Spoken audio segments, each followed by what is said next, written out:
Hello dear student, आज UP APO का आप लोग का प्रीलिम्स का एग्ज़ाम हो गया है। और देखिए, जैसा लोक सेवा आयोग ने आप लोग को बताया था कि 150 क्वेश्चन आएंगे, उसमें से 50 क्वेश्चन जनरल स्टडीज़ के आएंगे और 100 क्वेश्चन आप लोग का लॉ का पेपर का आएगा। और उसमें भी उन्होंने क्लासिफिकेशन कर दिया था कि जनरल स्टडीज़ से history, geography, economics, science, tech और इसके बाद करंट अफेयर से कितने क्वेश्चन पूछे जाएंगे। बिल्कुल उसी तरह आप लोग का पेपर आया। लॉ में भी जैसे उन्होंने क्लासिफिकेशन किया था, BNS, BNSS, BSA, constitution, police act, police regulation, उसी के थ्रू पेपर आया। देखिए, जो पेपर देखने के बाद और स्टूडेंट लोगों से बात करने के बाद आप लोग का जो ये कहना है कि जनरल स्टडीज़ थोड़ी सी टफ आई। देखिए, जनरल स्टडीज़ टफ नहीं आई है। जनरल स्टडीज़ अगर आपने ठीक से पढ़ा हुआ है तो जनरल स्टडीज़ के क्वेश्चन बहुत इजी आए हैं। अभी आप सिविल सर्विस की तुलना करेंगे तो ये क्वेश्चन बहुत इजी आए हैं। लॉ के पेपर में कैसे पेपर हुए हैं, तो देखिए, सबसे पहली बात जो BNSS है, जो BNSS भारतीय नागरिक सुरक्षा संहिता है, उसके क्वेश्चन एग्जामिनर ने डायरेक्ट सेक्शन से न पूछ के एप्लीकेशन के फॉर्म में पूछा। उन्होंने उस क्वेश्चन को टेबल ए टेबल बी से मिलान कराने के लिए पूछा। उन्होंने क्वेश्चन को आगे जो आप लोग से पूछा वो प्ली बार्गेनिंग से क्वेश्चन पूछा। आपसे पूछा गया कि किन मामलों में अपील नहीं होती, प्ली बार्गेनिंग कौन कर सकता है। और इसके बाद जो ट्रायल से रिलेटेड क्वेश्चंस आए वो आप लोग के लिए बहुत इजी क्वेश्चन थे। अब देखिए डियर स्टूडेंट, जो बीएनएस था, भारतीय न्याय संहिता, उसके क्वेश्चन तो बहुत इजी आए हैं, डायरेक्ट सेक्शन वाइज आए हुए हैं। सेक्शन से ही डायरेक्ट उन्होंने क्वेश्चन को पूछा है कि किन मामलों में चोरी है, किन मामलों में संपत्ति की सुरक्षा में हम हमलावर की मृत्यु नहीं कर सकते। इसके बाद आप लोग से जो बीएसए से क्वेश्चन पूछा गया है, वो भी क्वेश्चन जो है आप लोग से डायरेक्ट सेक्शन से पूछा गया है। जैसे आपसे पूछा गया कि बर्डन ऑफ प्रूफ किस सेक्शन में डिफाइन किया गया है, जो बर्डन ऑफ प्रूफ है किस पर होता है। तो ये जो क्वेश्चन होते हैं सेक्शन वाइज होते हैं, तो ये सेक्शन वाइज क्वेश्चन आप लोग के लिए बहुत ईजी होते हैं। अब आता है कॉन्स्टिट्यूशन। देखिए, कॉन्स्टिट्यूशन में हमने इसको देखा कि पहली बार आप लोग के लिए लॉ के पेपर में 10 क्वेश्चन कॉन्स्टिट्यूशन का डाला गया, जो सिलेबस में पहले से बताया गया था। तो इसमें से 4 क्वेश्चन तो बहुत डीप में आए हुए हैं और जो 6 क्वेश्चन है वो इजी आए हैं। जैसे आपसे पूछा गया है कि मनी बिल किस आर्टिकल में डिफाइन किया गया है, तो आप लोग को बताया गया था कि मनी बिल जो होता है आर्टिकल 110 में डिफाइन किया गया है।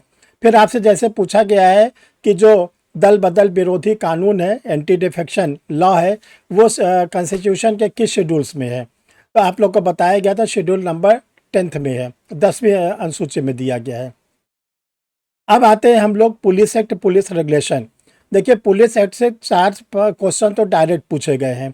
जैसे आपसे पूछा गया है कि विशेष पुलिस अधिकारी, स्पेशल पुलिस ऑफिसर जो होता है वो किस सेक्शन में बताया गया है। तो देखिए, स्पेशल पुलिस ऑफिसर आप लोग को पढ़ाया गया था, लिखाया गया था, समझाया गया था कि जो स्पेशल पुलिस ऑफिसर होता है, विशेष पुलिस अधिकारी होता है, वो पुलिस एक्ट के सेक्शन नंबर 17 में उसको डिफाइन किया गया है। 17 धारा 18 में उसकी नियुक्ति होती है, कैसे वो अपॉइंट किया जाता है। ये डायरेक्ट आप लोग के क्वेश्चन से पूछ लिया गया।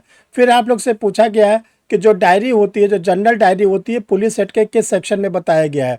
तो डियर स्टूडेंट, आप लोग को बताया गया था कि धारा 44 में। देखिए, आपको यहाँ पर एक चीज़ बताना चाहते हैं, जो रेगुलर क्लास आप लोग की ली गई आज पिछले 3 महीनों से, उसको अगर आप देखें और इसके साथ साथ जो हमने अभी आप लोग को क्रैश कोर्स के रूप में पढ़ाया, फिर आप लोग को हमने यूट्यूब पर लाइव क्लास के रूप में बताया, इसके साथ साथ आप लोग को हमने अलग से एक एक क्या नाम है सब्जेक्ट पर वीडियो दिया।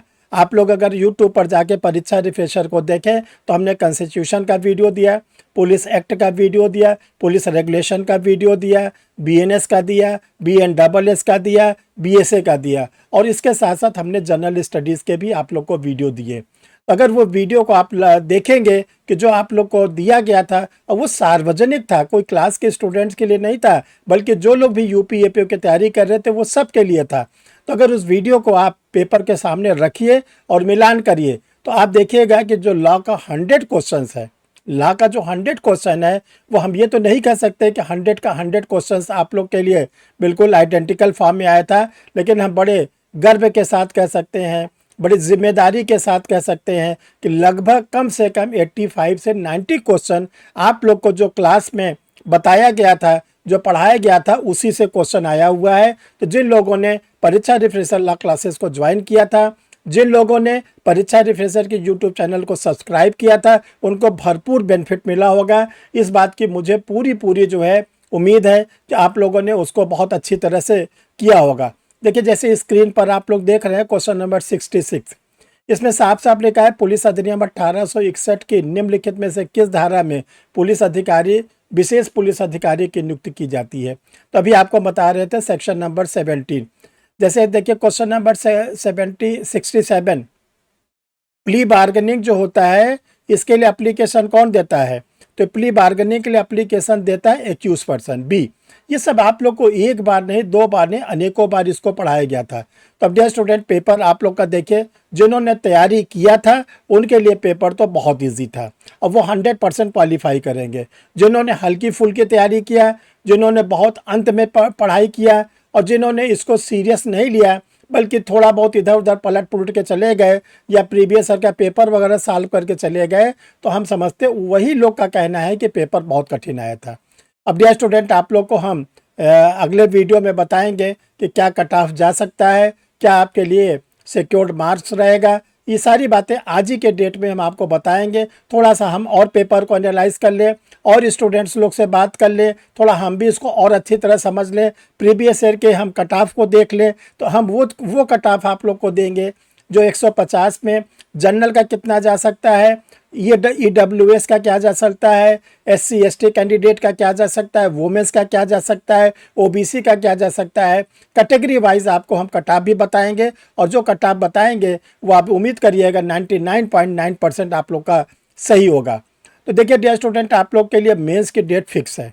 मेंस आप लोग का जून के लास्ट में है, अंत में जो लास्ट वीक है, और आज आप लोग देखिए 22 मार्च है। तो आपके पास गिने गिने जो है अगर आप देखें तो 1 महीना अप्रैल, 1 महीना मई, 1 महीना जून, यानी 90 डेज़ का आपके पास टाइम है। इस 90 डेज़ में आपको लॉ के 4 पेपर जो हैं, दो पेपर 4 सब्जेक्ट के रूप में, यानी कि BSA एक पेपर के रूप में आएगा और बाकी BNS, BNSS और police act, police election law first में आएगा। तो आपको ये तैयार करना है। इसके बाद जो सबसे बड़ा आप लोग के लिए चुनौती बना है वो 16 माइनर एक्ट बना हुआ है।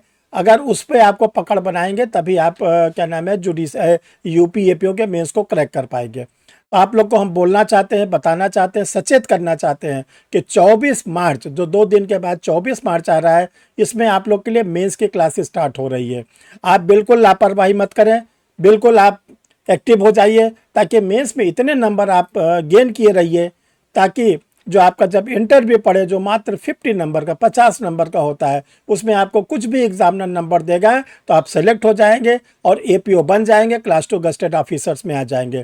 तो डियर स्टूडेंट आप लोग को बहुत बहुत बधाई कि जो आप लोगों ने क्लास लिया, जो आप लोगों ने क्रैश कोर्स ज्वाइन किया और हमसे जो बन सका आप लोग के लिए अंतिम दौर तक हम करते रहे, क्योंकि हम चाहते हैं कि आप लोग ज़रूर क्वालिफाई करें ताकि आपको मेंस में भी क्वालिफाई कराया जाए, इंटरव्यू भी आपको निकलवाया जाए और आप उत्तर प्रदेश स्टेट में UP APO के पोस्ट पर आप लोग क्या नाम है पदासीन हो जाइए और एक क्लास 2 गस्टेड और सम्मानित पद को आप लोग सुशोभित करिए। Thank you dear student. फिर अगले वीडियो में हम लोग आपको और भी इसी UP APO से रिलेटेड चीज़ें बताएंगे। Thank you.